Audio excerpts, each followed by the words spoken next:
Well, Canada is turning into an authoritarian hellhole right before our eyes. It appears the killing of 400 ostriches is imminent unless someone steps in to stop it. Canada now wants to take away your guns and move towards a full digital ID system. You can't walk in the woods there without getting a fine. The RCMP and the Canadian Food Inspection Agency, the CFIA, which is a criminal organization of Canada, have ordered the killing of 400 ostriches at the Universal Ostrich Farm near Edgewood, British Columbia. These birds, of course, have been a viral cause in Canada right now. And the owner of the farm, Katie Pasitny, is begging because it looks like the RCMP is trying to get these animals and kill them within maybe the next 48 hours. Hopefully the Supreme Court will step in, but she's pleading for President Trump to try to help. Mr. Trump, President Trump, this is a cry out, a plea from Canada. Please stop the slaughter of almost 400 healthy ostriches that are going to suffer today or tomorrow. We need a miracle. The world has been calling on a miracle. Now, the CFIA has seized control of the farm. It's cut off access. It's constructing a massive death pen right now, complete with hay bales to exterminate these healthy birds. Today, we saw another truck full of hay bales pulling up, and there's trucks in the way basically telling them to screw off. And they, by the way, these hay bale trucks have they're covering up their license plates as well. Like they're trying to hide.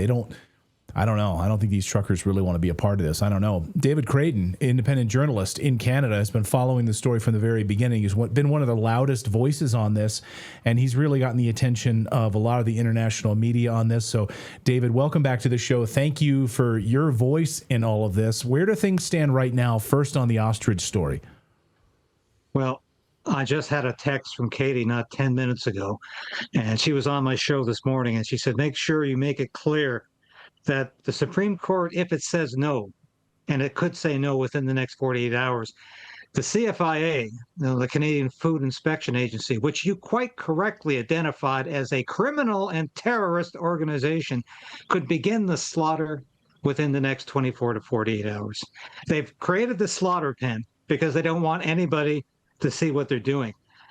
They have taken so much hay at taxpayer expense that there's actually a shortage of hay for farmers in the area. This is how crazy this is. They want to kill 399 healthy birds, and in the meantime, they have been causing devastation, havoc, and chaos on the farm. They have been terrorizing the ostriches, running after them with lassos, trying to corral them, and they have been doing everything possible to make the birds sick. Not feeding them enough, not feeding them properly, just throwing the food on the ground where they have difficulty eating it. They're not chickens, as Katie has pointed out to me many, many times. Not giving them adequate water. What they want is for at least one or two birds to appear sick so they can say, I guess we were right. So dehydrating them, killing them, making them sick is the part of the plan. Yeah, well, these people, Clayton, I really knew nothing about the Canadian Food Inspection Agency. In fact, Katie told me today she really had no dealings with them either because they haven't been using the ostriches for food on this farm for many, many years, and they were never bothered. But I've come to know the CFIA, as you say, a terrorist criminal organization. These are execution goons.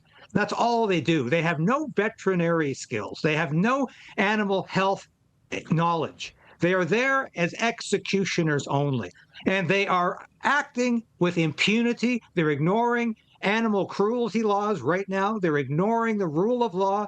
They are acting as if the Supreme Court said nothing or said go ahead. The Supreme Court said there is a stay. They are behaving as if they're prepared to start shooting at a moment's notice, and I think this has disgusted Canadians across the country. I thought these were just a bunch of faceless bureaucrats, but they're not. This is an execution squad, and they don't seem to be adept at anything else, including caring for animals in the very minimal degree. So I have nothing but contempt for these bureaucrats who are walking around like they own the farm and they own the country. They're, as far as I'm concerned, they're emblematic of this carny liberal regime we have in this country that thinks it can act with impunity about anything, and it makes up the rule of law as it goes every day. Well, what do you think they would argue for their jurisdiction? How could they possibly do that, given they don't have proof that the birds are sick? Is there something in the Canadian law that would give them some kind of power that the rest of us couldn't anticipate? They have been granted carte blanche on this operation by the Carney government. You just had a guest on talking about the CIA having extraterritorial, extracurricular powers.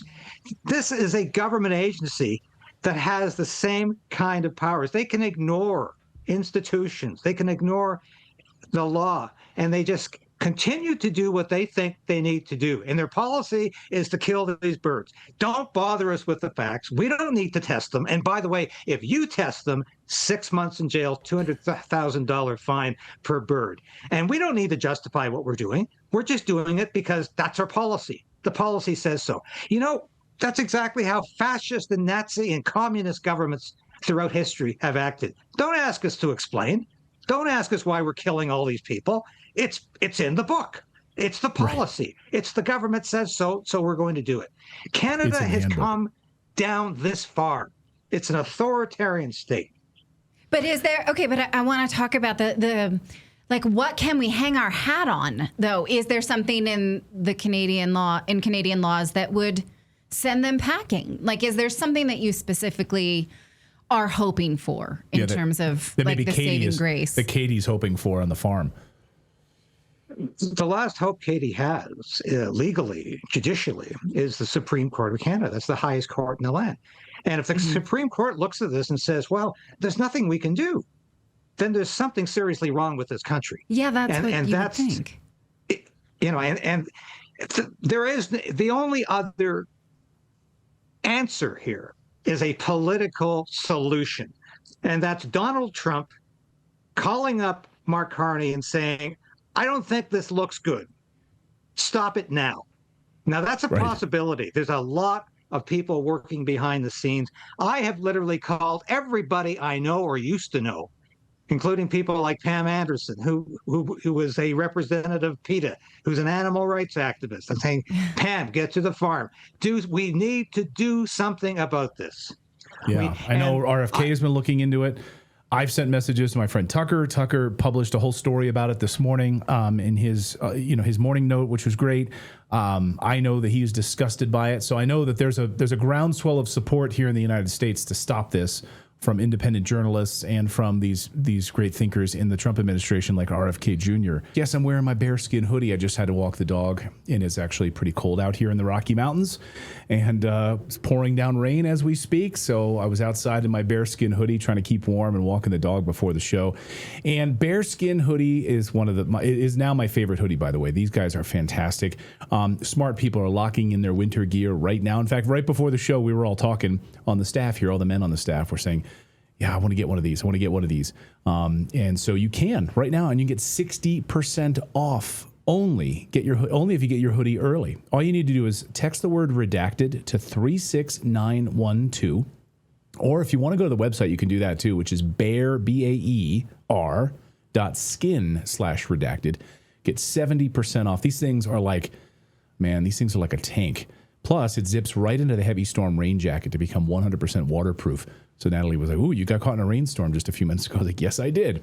But I was totally dry because I had the outer rain shell right on there, the soft shell. So anyway, go there right now. Text the word redacted, 36912, to lock in your 60% off again, 36912. So talk about totalitarianism, and David, we'll get you out of here on this. Canada also now moving to get rid of guns. Turn in your guns. But they're saying, it's voluntary, but it's really not voluntary. You have until next year, basically, to turn in your guns. And you see these government goons coming around. You will have no recourse at all. You see what happened in the UK. You turn in your guns, and then the police come to your door for mean tweets that you post. Mark Carney also over in Europe this week, also calling for digital ID in Canada. So Canada, I'm not wrong when I call it an authoritarian hellhole that it's slipping into right now, David. You're not. It's becoming exactly like the UK. And why was Mark Carney in London meeting with Herr Keir Starmer at the same time Keir Starmer was announcing digital ID and the Prime Minister of Australia was there? Because these are all countries that the globalists target first of all, these old British Commonwealth countries.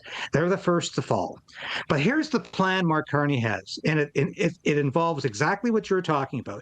Confiscate the last guns we have in Canada. And this gun grab is about the guns farmers use. Once again, this is an attack on agriculture, attack on farmers, just like Stalin and Mao did.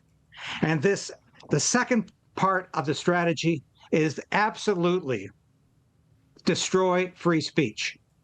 So, and Justin Trudeau had a horrible bill in front of Parliament before the last Parliament dissolved. It's called Bill C-68, the Online Harms Act. Well, Mark Carney, now believe this or not, he's got 3 censorship bills in front of Parliament. 2 of them have had first reading. The third is going to be a resurrected Online Harms Act, which has the thought crimes component. But let me just read this to you. This is Bill C-8. Which has been introduced, has gone through first reading. But here's what Bill C-8 involves.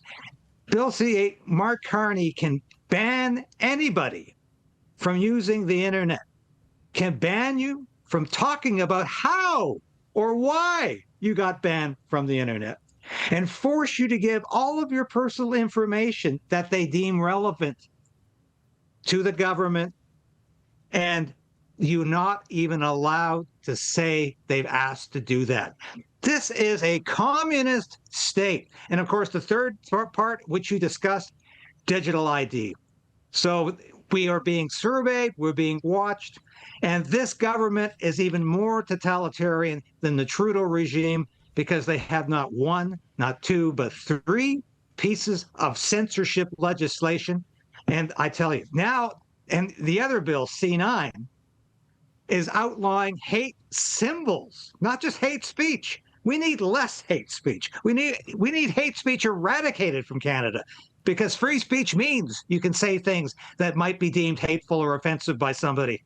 That's what the First Amendment in the U.S. talks about. That's what Canada needs. Less hate speech, more free speech. But Bill C-9, any symbol now deemed offensive by somebody is going to be banned, and you could go to jail for life for using a symbol that is being determined by somebody as hateful. And I ask you, is that chaos? Because Jewish people might find a Palestinian flag hateful. Palestinian people Arab people might find a Jewish flag hate. This is going to be a recipe for chaos and judicial confusion. I have a symbol for the Canadian government. So Clayton. I have a symbol for, I'm allowed to, here it is. That's my symbol for the Canadian government right there. I hope that's considered hateful. You can use that emoji if you like.